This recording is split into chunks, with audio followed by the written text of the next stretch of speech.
MLA জামাই লেগে যে জামা দুটো লিয়ে আসছি সেই জামা দুটো লিয়ে আয়। ঠিক আছে মালিক। এসব ব্র্যান্ডেড জামা তো আর সব দোকানে রাখে না।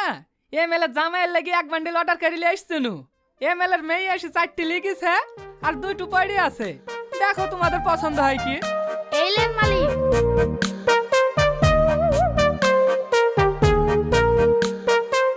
ও রেট ফেট দেখতে হবে না, এটা 4,999 টাকা আর এটাই পুরো 5,000। এইটা আমি নেবো। ওটা তোমার গায়ে হবে না তো ভাই, ওটা এম সাইজ, এই ভাইয়ের গায়ে ঠিক হবে। ও পছন্দ হয়েছে? হ্যাঁ হ্যাঁ হয়েছে। আর কিছু লাগবে? হ্যাঁ, আমার এই ছেলেটার লাগে একটা স্যুট জামা দাও। না না আব্বা, আমার কিছু লাগবে না, আগে আপনি বিলটা করেন। আচ্ছা ঠিক আছে, কাউন্টারে আসো। দুটো শাড়ি 5,100, দুটো জামা 10,000 আর দুটো প্যান্টে 5,200, টোটাল 20,300 টাকা।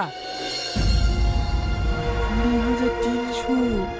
আমার কাছে তো 15,000 টাকা আছে। জামাই মেয়ের সামনে ধারে কথা বললেও তো অপমান হব। কি হলো আব্বা, কি ভাবছো? ও কিছু না, তুই বুড়দেল খেলি বাড়ি যা, আমি বিল মিটে আসছি। কেন একসাথে যাব? আর তুই যা না। চলেন ভাই।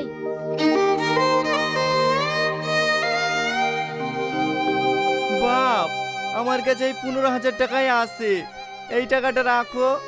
আমি যেভাবেই হোক বাকি টাকাটা কালকের মধ্যে দিয়ে যাবো। ঠিক আছে ঠিক আছে, আপনাকে 15,000 টাকা দিতে হবে না, আপনি টোটালে 10,700 টাকা দেন তাহলেই হবে। 10,700 মানে?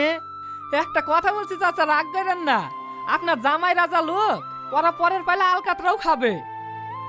আমি অনেকক্ষণ ধরে লক্ষ্য করে দেখেছি, ওরা জামা দেখছিল না, কোন জামার কত রেট সেটা দেখছিল।